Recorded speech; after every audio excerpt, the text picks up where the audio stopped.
अष्टम भावस्थ बुध भृगु संहिता के अनुसार या भृगु सूत्र के अनुसार लाभकारक होता है, आयु देता है, सुख और बहुत सी जमीनों की प्राप्ति होती है, पुत्र संतान देता है और कई ऊंचे पदों की प्राप्ति होती है, राजा की भी कृपा होती है, शत्रुओं का नाश होता है, कीर्ति अक्षुण्ण होती है।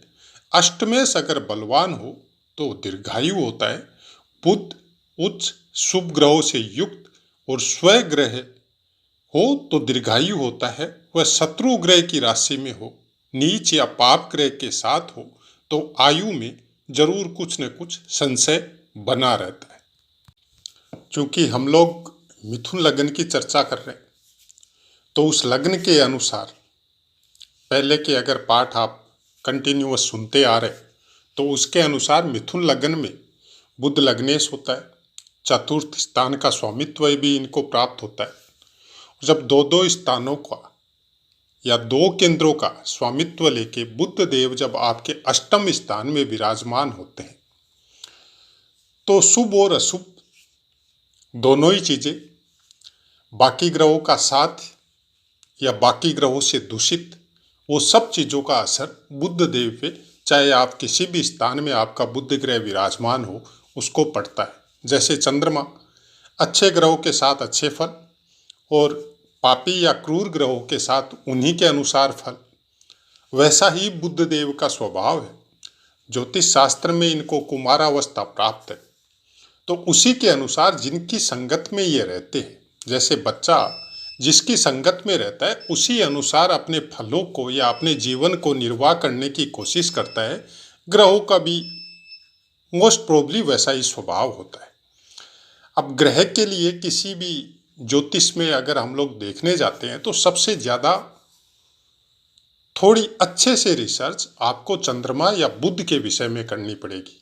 बाकी ग्रहों का बहुत कुछ डिपेंड इन दो ग्रहों के ऊपर आपका किस तरह का आपकी बॉडी में, मस्तिष्क में, मन में किस तरह का प्रभाव है, उसके अनुसार आप बाकी ग्रहों को बहुत अच्छे से प्रेडिक्ट कर सकते हैं। लेकिन अगर आपने चंद्रमा को नहीं समझा, अगर आपने बुध ग्रह को किसी भी कुंडली में अगर नहीं समझा तो फिर बाकी ग्रहों की प्रिडिक्शन देने में बहुत मुश्किल आती है। और खासकर उनको तो वैसे भी बहुत मुश्किल आती है जो केवल ऑनलाइन ही अध्ययन करके आपको आपका फलादेश पकड़ा देते हैं। हमने बहुत से पाठों में यह बताया है, चूँकि हमारा कोई प्रोफेशनल वर्क है नहीं, न हमारा कोई ज्योतिष संस्थान है, न हमारा कोई मोबाइल नंबर आपको प्रोवाइड करवाया गया है जिसके द्वारा आपकी कुंडली देखे और आपको फीस ले। इसलिए जैसा ऋषि मुनियों ने, जैसा संतों ने ज्योतिष शास्त्र में जैसी वाणी के द्वारा या जैसे शास्त्रों के द्वारा हम लोगों को जैसा ज्ञान प्राप्त हो रहा है, हम कोशिश करते हैं कि उसी तरह से आपको प्राप्त हो। आप भ्रम में रहना चाहते हैं, भ्रामक वीडियो बहुत मिलेंगे। आप केवल वीडियो के द्वारा ही ज्योतिष सीखना चाहते हैं तो फिर वही भ्रम का वातावरण आपके भी दिमाग में रहेगा और उसी भ्रम को बनाए रखने में सबसे ज़्यादा सहायता आपको चंद्रदेव और बुध देव करते हैं। क्योंकि जैसी संगत में आप रहेंगे, जिस तरह को ज्ञान को आप प्राप्त करना चाहेंगे, ग्रह कभी भी उसमें आपको ब्लॉकेज नहीं करते हैं, वो आपकी हेल्प करते हैं और ज़्यादा ऊपर उठाते हैं। फिर उसके फलों का जो भी अच्छे और बुरे हैं वो कर्मों अनुसार जो फलों का जो स्वामित्व है जिनको प्राप्त है उनसे आपको प्राप्त होगा। यही ज्योतिष का नियम है। ज्योतिष को बहुत से पाठों में हमने बताया है कि केवल भविष्य जानने के लिए इसको यूज करना कुछ वैसा ही है कि आपको मतलब कोई सोने की अंडे देने वाली एक मुर्गी मिल गई और आप लालच में आके उस मुर्गी को ही काट दिया कि बहुत से अंडे हो गए उसके पास। आपको ज्योतिष के द्वारा वो सब कुछ मिल सकता है जो बहुत कोशिश करने के बाद में भी, ध्यान साधना के द्वारा भी इंसानों को या मनुष्य को या संत महात्माओं को प्राप्त नहीं होता है। लेकिन ज्योतिष के द्वारा आप प्राप्त कर सकते हैं। प्राप्त क्या कर रहे हैं हम लोग और किस तरह की यात्रा में हम लोग संलग्न हो रखे हैं, ये अपने अपने ज्ञान के और अपने अपने विवेक और बुद्धि के ऊपर निर्भर है। विवेक, बुद्धि, ये दोनों ही चीज़ों के कारक बुध देव है। चंद्रमा का साथ सबसे ज़्यादा जरूरी है क्योंकि जो भी विवेक आपके अंदर आएगा उसमें मन का बहुत बड़ा योगदान होता है। मन ही आपको सही दिशा दिखाता है और मन ही आपको गलत दिशा में लेके जाता है। बुद्ध देव उसमें आपको, आपके विवेक को कुछ सही रखते हैं जब तक आपका बुद्ध देव सही है। अब अष्टम स्थान में बैठा हुआ बुद्ध थोड़े रहस्य में लेके जाएगा, पुरातन, पुरानी चीजों, पुराना इतिहास, कुछ ऐसे तंत्र मंत्र, कुछ ऐसा ज्ञान जो हर किसी को प्राप्त नहीं हो, वो सब चीजों में आपके इंटरेस्ट को जगाएगा। हर समय पुरानी बातों में खोए रहना, इमेजिनेशन पावर को बहुत ज्यादा बढ़ा देना और यहां से अपनी संपूर्ण दृष्टि दूसरे स्थान को, शत्रुवत व्यवहार रखते हैं चंद्रमा के साथ, तो उस स्थान को देखना। और चंद्रमा अगर अच्छा नहीं है तो ख्याली पुलावों में एनी टाइम अपने दिमाग को बिजी रखना, कुछ इस तरह का बिहेव आपका हो सकता है। और अगर चंद्रमा बलवान है तो उसमें कोई शक नहीं है, अचानक से सट्टा, जुआ, लाभ, शेयर मार्केट, वो सबसे आपको धन की प्राप्ति करवाना। तो मिथुन लग्न में बुद्ध देव कोई शक नहीं है, बहुत अच्छे और राजयोग कारक होते हैं, लेकिन अष्टम स्थान का अपना एक महत्व है। चतुर्थ के लिए बहुत अच्छे होते हैं, अष्टम में भी बैठने के बावजूद कोई खराब फल चतुर्थ स्थान को नहीं मिलता है, माता को नहीं मिलता है। भूमि, भवन, जायदाद, फिक्स असेट्स, गाड़ी, मोटर, वो सबको कोई खराब फल नहीं मिलता है। आपके मन को भी कोई खराब फल नहीं मिलता है, लेकिन आपके शरीर में रोग हो सकता है, क्योंकि अष्टम किससे है। आपको जब भी किसी का फलादेश करना हो, जिस ग्रह का करना हो, उसका स्वामित्व कौन कौन से ग्रह, स्थानों का स्वामित्व उसको उस लगन के अनुसार प्राप्त है। वो देखने के साथ साथ आपको ये देखना पड़ेगा कि लगन के कौन से स्थान में वो विराजमान है, तो वो सबसे ज्यादा फलीभूत होगा लग्न के लिए। लगन से अष्टम है, मतलब आपको डीप माइनस में लेके जा सकता है, आपकी ऐसी दशा बना सकता है जीवन में कि आप, एक समय ऐसा आ सकता है कि आप ये सोच ले कि अब कोई नहीं है हमारा, और उसके बाद में वापस आपकी राइज करवा सकता है। अब अकेला बुद्ध है तो ऐसी कंडीशन होती है, और अकेला बुद्ध नहीं है, जो कि प्रायकर बहुत मुश्किल होता है। किसी न किसी ग्रह के साथ आपको बुद्ध देव विराजमान होता है, और 90% संभावना रहती है कि सूर्य के साथ ही रहता है।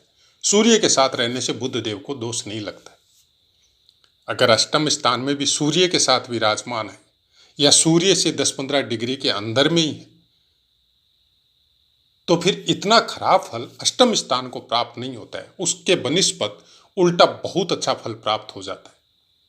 आदमी विदेश में प्रवास कर सकता है, आदमी के ज्ञान की सीमा कुछ इस तरह से हो सकती है कि धीरे धीरे स्ट्रगल करते करते एक ऐसे शिखर पे पहुंचता है जब सब लोग उसकी तारीफ करते, उसके बनाए हुए या बताए हुए विषय को, खासकर ज्योतिष के क्षेत्र में या उस ज्ञान के क्षेत्र में जिस ज्ञान को प्राप्त करना संभव न हो। योग साधना हो सकती है, ध्यान हो सकता है, कोई रिसर्च हो सकता है किसी सब्जेक्ट पे, कोई ऐसी चीजें उनके साथ जुड़ी हुई हो सकती है जो एक समय के बाद ऑटोमेटिक उनके हृदय में खुद जागृत हो ज्ञान के रूप में, और फिर वो सबको चमत्कृत कर दे।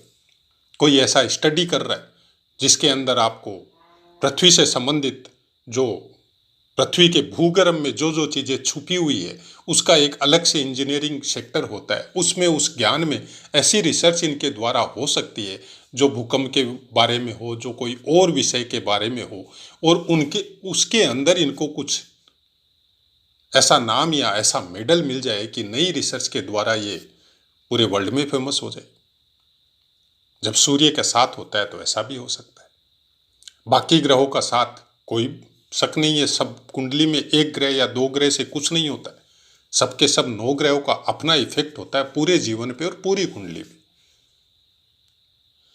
लेकिन अष्टम स्थान का विशेष महत्व है किसी के भी, हर आदमी के, इंसान में। जब हम लोग पुरानी बातों को, पुरानी चीजों को जब समझते हैं तो समझने के लिए आपको बुद्ध चाहिए, विवेक के लिए, बुद्धि के लिए बुद्ध की जरूरत पड़ती है, और मन के लिए चंद्रमा चाहिए कि आपका मन उस विषय में कैसा लगता है, वो चंद्रमा बताएगा। और कौन से विषय में जाना है, कौन से विषय में आपको अच्छा फीलिंग होता है, वो बुद्ध देव बताएगा। तो इसी तरह से अष्टम स्थान को जब हम लोग कुछ समझने की कोशिश करते हैं तो अष्टम स्थान केवल इतना सा बोल के नहीं हो सकता है कि मृत्यु का स्थान है। हर स्थान से हर स्थान की अपनी एक गणना होती है। सप्तम स्थान से दूसरा स्थान है। शादी के बाद में आपकी धन संपत्ति में बढ़ोतरी हो सकती है। आफ्टर मैरिज आप बहुत ज्यादा राइज कर सकते हैं। अपना खुद का बिजनेस हो सकता है। तो बहुत सी बातें हैं किसी भी ग्रह को समझने के लिए। और एक चीज से कभी भी कोई भी चीजों को जब आप भ्रमित होने की कोशिश करते हैं, और ज्योतिष में क्योंकि कोई नियम कायदे कुछ नहीं है, हर आदमी अपनी विवेक और बुद्धि के अनुसार पुराने ऋषि मुनियों को कहे हुए या बिना कहे हुए शब्दों के अनुसार या लिखी हुई न लिखी हुई बातों को अपने अनुसार बता के जब हम लोग भ्रमित होते हैं तब थोड़ी अलग सी मानसिकता हर आदमी के दिमाग में पैदा होती है। इसलिए हम प्रायकर बहुत से पाठों में बोलते हैं कि आप अपना खुद का कुछ ऐसा रिसर्च या ऐसी एक्सरसाइज या उसके विषय में जानने की जो उत्कंठा है, उसके लिए कुछ प्राणायाम, ध्यान, साधना, वो सब सेक्टर में आपको आना पड़ेगा। अगर ज्योतिष जैसे सब्जेक्ट में आपको रुचि है तो केवल पुस्तकों पे निर्भर रह के या वीडियो को सुन के आप सोचते हैं कि हम ज्योतिष हो जाएंगे, तो फिर वो वैसा ही कुछ भ्रम है दिमाग में जो खुद के भी रहता है और दूसरों को भी प्रदान करता है। और उसी भ्रम के वातावरण को बनाने के लिए बुध देव और राहु देव आपकी बहुत हेल्प करते हैं। किसी को मोटिवेशन करना, ये वो कुछ वैसा ही भ्रम है कि एक आधा घंटा 1 घंटा की स्पीच में, चाहे आप सोशल मीडिया के द्वारा हो चाहे सेंटर में जाके सुनो, आपको पूरी तरह मोटिवेट कर दिया जाता है। क्योंकि जो सामने से जो आपको बोल रहा है उसके वो ग्रह राहु से कनेक्टेड बुध बहुत स्ट्रांग है। तब आप हिप्नोटाइज्ड होके उस समय कुछ ऐसी इमेजिनेशन में चले जाते हैं कि आप सोचते हैं कि हाँ हम सब कुछ कर लेगा। लेकिन जैसे ही उस सेंटर से बाहर आते या जैसे ही उस वीडियो की द एंड होती है सोशल मीडिया में, और फिर जब अपनी हकीकत को पहचानते हैं, सब समझ में आता है कि ऐसा कुछ नहीं होता। उसके लिए आपको अपने थर्ड स्थान को स्ट्रॉन्ग करना ही पड़ेगा। अपने पराक्रम को, अपने बुलपुत्व पे जो भी कुछ है आपको प्राप्त करना पड़ेगा। सही दिशा ज्योतिष दिखाता है, लेकिन केवल ग्रह बैठे हुए नहीं दिखाएंगे। उसके लिए कुछ नियमों को आपको पालन करना पड़ेगा। कुछ चीजें जो ज्योतिष के द्वारा बताई जाती है उनसे दूर हटना पड़ेगा। कुछ चीजें जो हमेशा नियमों के अनुसार बताई जाती है उसको अपनाना पड़ेगा। अपनी दिनचर्या को व्यवस्थित करना पड़ेगा। तब वो ग्रह आपके अच्छे हैं तो बहुत अच्छे होंगे, और अगर खराब भी है तब भी उतना इफेक्ट आपके जीवन पे नहीं आएगा जितना बाकी दिनचर्या की वजह से आता है। बहुत कुछ है बोलने के लिए, वो सब चीजें हम बोल के कोई और बात बोलना नहीं चाहते। केवल ज्योतिष के विषय में इतना ही बोलना चाहते हैं कि जब भी आप ज्योतिष को थोड़ा सा भी अगर समझने की कोशिश करते हैं तो उस ग्रह के विषय में पूरी जानकारी लीजिए। पुस्तकों का अध्ययन बहुत जरूरी है, क्योंकि माध्यम वो ही बनता है ज्ञान देने के लिए। माध्यम से ही आप अपनी यात्रा की शुरुआत करते हैं और उसको आगे बढ़ाने की कोशिश करते हैं। बुध देव यहाँ पे मकर राशि पे विराजमान होंगे। मकर राशि के अंतर्गत 3 नक्षत्र आएंगे आपके। पहला आएगा उत्तराषाढ़ा का, दूसरा, तीसरा और चतुर्थ चरण जिसका स्वामित्व सूर्य देव के पास है। फिर चारों चरण श्रवण नक्षत्र के आएंगे जिसका स्वामित्व चंद्रदेव के पास है। फिर धनिष्ठा का पहला और दूसरा चरण आएगा जिसका स्वामित्व मंगल देव के पास है। यहाँ पे राशि है मकर। मकर का स्वामित्व शनिदेव के पास है, और वैसे भी अष्टम स्थान में शनिदेव कारक होते हैं। अब जिस स्थान के जो स्वामी कारक है उस कारक को आपको अपनी कुंडली में प्लेसमेंट देखना बहुत जरूरी है कि उसका प्लेसमेंट कहाँ है और वो किस तरह से, किस टाइप से आपको फल दे रहा है। आपको राशि स्वामी को आपने इतना नहीं देखा, कोई टेंशन नहीं है, लेकिन कारक को देखना बहुत जरूरी है।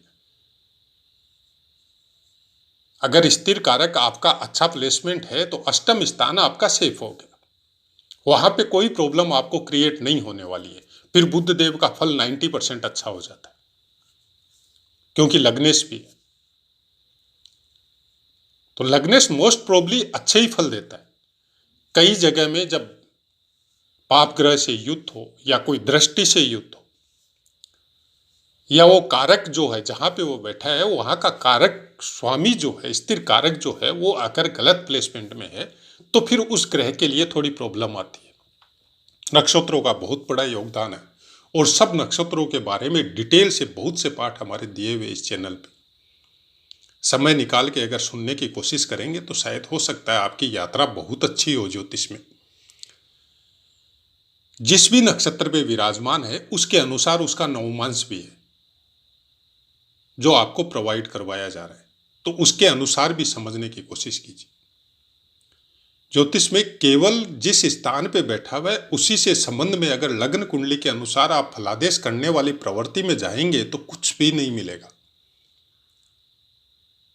नवमांश का, नक्षत्रों का, नवमांश में भी देव, नर और राक्षस नवमांश का बहुत कुछ परिवर्तन होता है फलों में। इतना आसान भी नहीं है, लेकिन अगर दिनचर्या को व्यवस्थित करते हैं तो इतना मुश्किल भी नहीं है।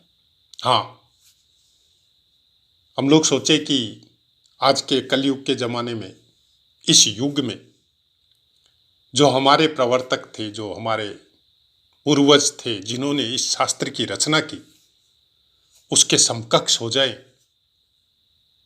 ये तो बहुत मुश्किल है।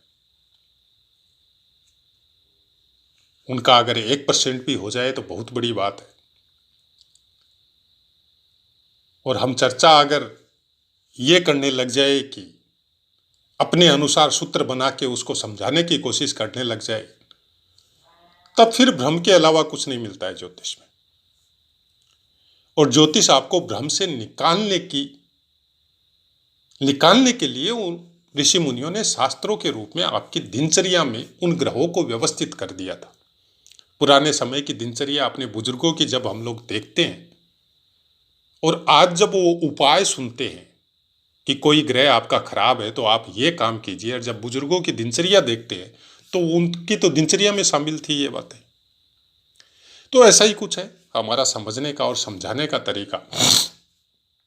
समय तो लगता है किसी भी चीज को भ्रम वाली भाषा बोलना कुछ हमारे स्वभाव में नहीं है, और कुछ ज्योतिष ने भी इजाजत नहीं दी। जो फैक्ट है वही बोलने की कोशिश करते, और जितना हमको समझ में आया उसी अनुसार समझाने की कोशिश करते। कैसा लगता है यह आपके ऊपर निर्भर है। अब इसी के साथ हम अपनी वाणी को विराम देते हैं, आपसे आज्ञा लेते हैं। जय माता।